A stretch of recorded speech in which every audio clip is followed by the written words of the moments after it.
¿Estamos listos? Bueno, vamos a ver entonces un mundo invisible. Ustedes se preguntarán qué es este mundo invisible, a qué me refiero, y el desarrollo de lo que son los alimentos funcionales. ¿Por qué hablamos de un mundo invisible? Porque justamente vamos a hablar de los microorganismos que no conocemos, que no vemos y que los tenemos que mirar a través de un microscopio.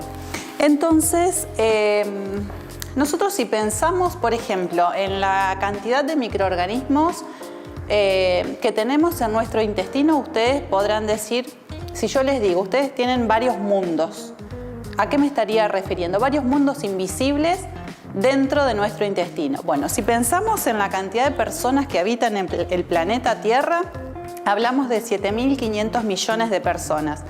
Ahora, si pensamos en la cantidad de bacterias que nosotros tenemos en nuestro intestino, son 5.000 veces más. Es decir, que estamos hablando de un número de 10 a la 14, es decir, un número que tiene muchísimos ceros.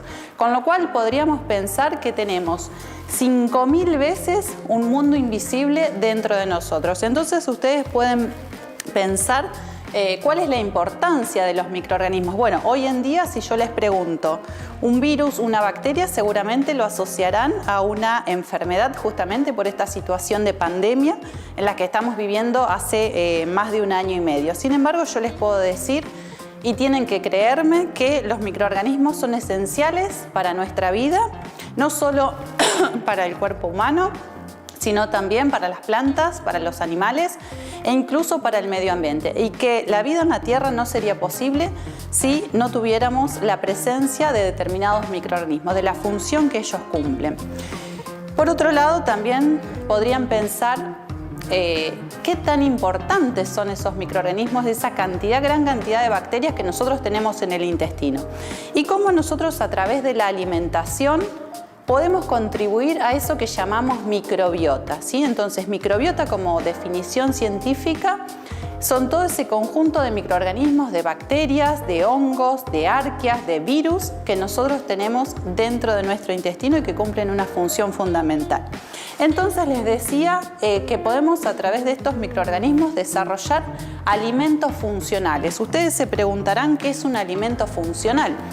Desde el punto de vista científico, un alimento funcional es un alimento que más allá de sus características nutricionales nos aportan un beneficio para la salud del consumidor, en este caso para nuestra salud. ¿Y cómo podemos desarrollar un alimento funcional? Mediante el agregado de bacterias buenas, ¿sí? De bacterias que solo nos generan un efecto benéfico. Y esas bacterias buenas se conocen como probióticos. Tal vez han escuchado nombrar bifidobacterias o lactobacillus, que son bacterias probióticas. Por definición, las bacterias probióticas son microorganismos vivos que cuando se administran en cantidades adecuadas nos confieren un beneficio a la salud del consumidor. Y justamente estamos pensando en el desarrollo de un alimento funcional, es decir, que tenga una determinada cantidad de estos microorganismos para que nosotros al ingerirlos podamos tener ese efecto positivo. ¿Qué puede ser ese efecto positivo? Bueno, que estas bacterias buenas que están incorporadas en este alimento puedan competir de alguna manera, ya sea frente a la instalación de microorganismos patógenos en nuestro intestino, o puedan competir con los nutrientes, o nos estimulan las defensas de nuestro sistema inmunológico. Entonces nosotros a través del desarrollo de alimentos funcionales podemos estar incorporando estos microorganismos buenos. Ustedes me preguntarán, bueno, ¿cómo se hace a nivel laboratorio? ¿Cuál es un ejemplo que nosotros tenemos en el mercado? Hoy en día los alimentos funcionales que tienen estas bacterias buenas, estos lactobacillus o estas bifidobacterias en el mercado son un ejemplo clásico que comemos seguramente todos los días, es un yogur, ¿sí? Algunos yogures, si ustedes miran la etiqueta, dice que contienen estas bacterias. Por ahí tienen algunos nombres un poco raros, pero bueno, son los nombres científicos de los microorganismos, pero sí que contienen estos microorganismos vivos. Entonces nosotros, como les dije, tenemos en el mercado estos alimentos funcionales. Pero ahora yo los invito a ustedes que piensen cómo haríamos nosotros para generar o para desarrollar esos alimentos funcionales. ¿De dónde podríamos aislar esos microorganismos, esas bacterias buenas? ¿Qué estudios deberíamos hacerle en el laboratorio, ¿sí? Para que si desarrollamos un alimento, ese alimento cumpla con esa definición de microorganismos probióticos que tienen que estar vivos en una determinada concentración al momento del consumo? Entonces, a ver, yo los invito a ustedes a que piensen de dónde podemos aislar nosotros esos microorganismos, qué estudios tenemos que hacerle en el laboratorio, si esos microorganismos pueden desarrollar en un medio de cultivo del laboratorio, si nosotros los podemos hacer crecer. ¿Qué estudios le haríamos? Por ejemplo, a ver, yo pienso en el desarrollo de un alimento funcional. Bueno, esos microorganismos, para que estén vivos al final en el alimento, tendrían que ser estudiados desde el punto de vista tecnológico.